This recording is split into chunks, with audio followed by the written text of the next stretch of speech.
Hello my lovely peeps, it's 2016 again and welcome to my speed paint. Today we're speed painting Mangle from Five Nights at Freddy's. If you haven't heard about Five Nights at Freddy's, welcome to the world. The world has been horrible without you. I'm glad to have you in it. Like, FNAF is one of those things that just inexplicably tickles the brain. Like eating raw ginger, or snacking, wanting to snack on those little aquarium bits. I don't know, it does something for the Neolithic prefrontal cortex, I'm telling you. But what I want to talk to you about today is just something I've noticed. Real OG FNAF fans will know there are two main eras of FNAF. You have the Scott Cawthon era, which lasts from FNAF 1 until Help Wanted. And then you have Era 2, which is like the Steel Wool era, obviously. So, obviously, there was gonna be a lot of changes with the change in, like, from indie to, like, big boy game time. But I never expected the change to also be the horror it brought.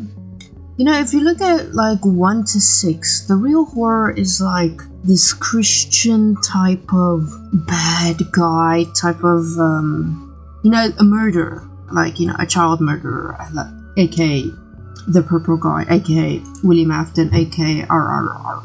You know who I'm talking about. The horror, in like FNAF 1 and 6 is like a primal horror. The horror of being a prey.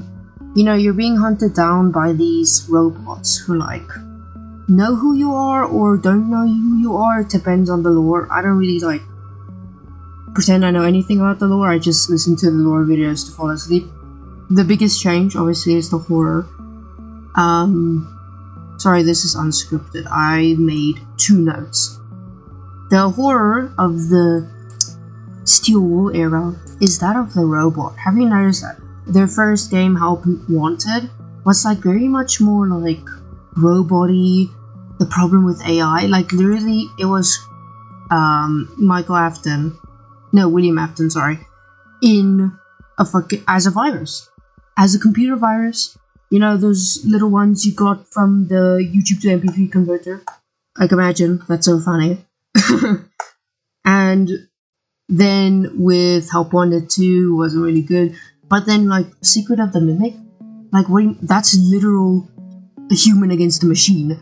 Machine being too human and that being scary, and like a machine going violent, like Terminator, or like Security Breach even though it wasn't scary, like, the whole main thing was these sentient robots being very humanoid, and that was, like, the creepiest part about it all.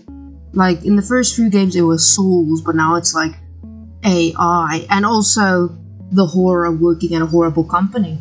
The FNAF franchise,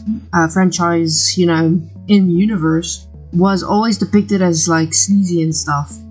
But, like, in the Steel Wool universe, it's even worse. And I find that very interesting. So, I think the paradigm has shifted, obviously, with the rise of generative AI. And I can't wait to see where it continues further. Because remember, horror always reflects the society where it is produced.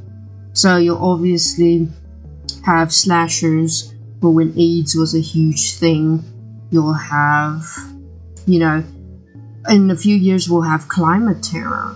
I just find that very interesting. I wonder if y'all have.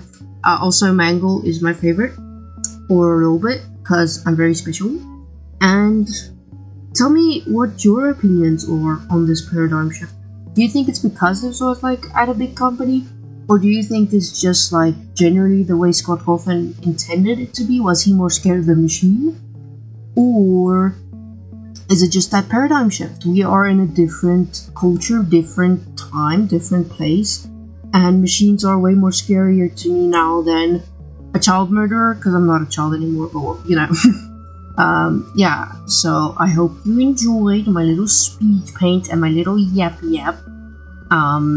Mangle forever.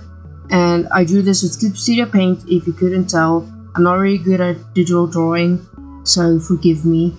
But yeah, I hope you enjoyed. Have a nice day.